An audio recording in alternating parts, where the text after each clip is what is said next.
ఉదయకాల ప్రార్థన. ఈరోజు దేవుడు మనకు అనుగ్రహించు దేవుని వాగ్దానము, నేను నీకు తోడైయున్నాను, నీకు హాని చేయుటకు నీ మీదికి ఎవడునూ రాడు. అపోస్తుల కార్యములు 18వ అధ్యాయము 10వ వచనము.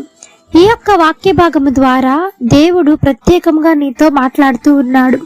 నీ మీదకి ఎవరైతే హాని చేయడానికి వస్తూ ఉన్నారో, నీ మీద ఎవరైతే అనరాని నిందలు వేస్తూ ఉన్నారో, నిన్ను అందరూ వదిలేశారని, నువ్వు ఒంటరివాడు అయిపోయావని, ఒంటరిదాని అయిపోయావని, నీవు ఎంతగా బాధపడుతున్నావో అది వేరే వాళ్ళకు తెలియకపోవచ్చు. కానీ పరలోకమందున్నటువంటి తండ్రికి నువ్వు పడుతున్నటువంటి బాధ, నీవు అనుభవిస్తున్నటువంటి శ్రమ ప్రతి ఒక్కటి దేవునికి తెలుసు. కాబట్టి నువ్వు భయపడొద్దు, నీవు అధైర్యపడవద్దు, భయపడకుండా ఉండు. నేను నీకు తోడై ఉండగా నీకెందుకు భయపడుతున్నావు, నువ్వెందుకు భయపడుతున్నావు అని దేవుడు ఈ రోజున ఆయన అభయాన్ని మీకు ఇస్తూ ఉన్నాడు. కాబట్టి నువ్వు ఎటువంటి భయాన్ని పెట్టుకోకుండా, నీకు ఎటువంటి హాని జరగకుండా, పగలు ఎండ దెబ్బైనను రాత్రి వెన్నెల దెబ్బైనను నీకు తగలకుండా నీ చుట్టూ, నీ కుటుంబం చుట్టూ దేవుడు కంచి వేసి కాపాడి ఆయన తోడును నీకు దయచేయును గాక. ఆమేన్. ఈ యొక్క వాగ్దానము ప్రతి ఒక్కరి జీవితంలో నెరవేరాలని కోరుకుంటూ అందరం కలిసి ప్రార్థన చేద్దాం. ప్రార్థన. మమ్మల్ని మిక్కిలిగా ప్రేమించిన మా ప్రియ పరలోకపు తండ్రి, మీ ఘనమైన పాదములకు వేలాది వందనములు, స్తుతి స్తోత్రం చెల్లిస్తున్నామయ్యా. ఆశ్చర్యకరుడవు, ఆలోచనకర్తవు, జీవాధిపతి మీకు స్తోత్రం తండ్రి. పరిశుద్ధుడు పరిశుద్ధుడు పరిశుద్ధుడు అని నిత్యము సకల దూతల చేత కొనియాడబడుచున్న యేసయ్య, మీ బంగారు పాదములకు వెలకట్టలేని వందనములు చెల్లిస్తున్నాము తండ్రి. రాత్రంతా ఎంతగానో మీ కృపలో భద్రపరచారు, మీకు స్తోత్రం తండ్రి. ఈ దినమంతా చేసిన పనులలో తోడై నడిపించండి, ప్రయాణాల్లో మీరు తోడై నడిపించండి. మరలా కుటుంబాలను క్షేమంగా తండ్రి ఇంటికి చేర్చమని వేడుకుంటున్నామయ్యా. సహాయం చేయండి తండ్రి.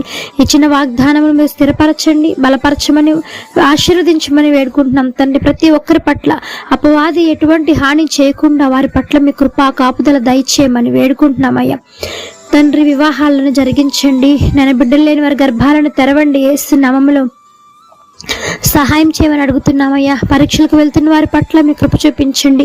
పైనుండి వచ్చి పవిత్రమైనటువంటి జ్ఞానంతో వారికి నింపి ఈసారి పరీక్షలలో మంచి విజయం కలుగునుగాక. యేసు నామములో దేవా సహాయం చేయండి. పరిశుద్ధాత్మను పొందుకునే బిడ్డగా ప్రతి ఒక్కరిని మీరు ఆయత్తపరచండి.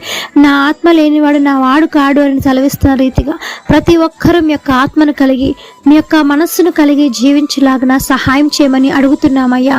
తండ్రి, ఎంతమంది బలహీనతలతో ఉన్నారో బలహీనతల నుంచి విడుదల కలుగును గాక. యేసు నామములో ఎంతమంది చీకటి బంధకాల్లో ఉన్నారో అపవాది శక్తులు లయమైపోవును గాక. యేసు నామములో ఏ హాని వారి చుట్టూ, వారి కుటుంబాల చుట్టూ ఉండకపోవును గాక. యేసు నామములో సహాయం చేయండి తండ్రి.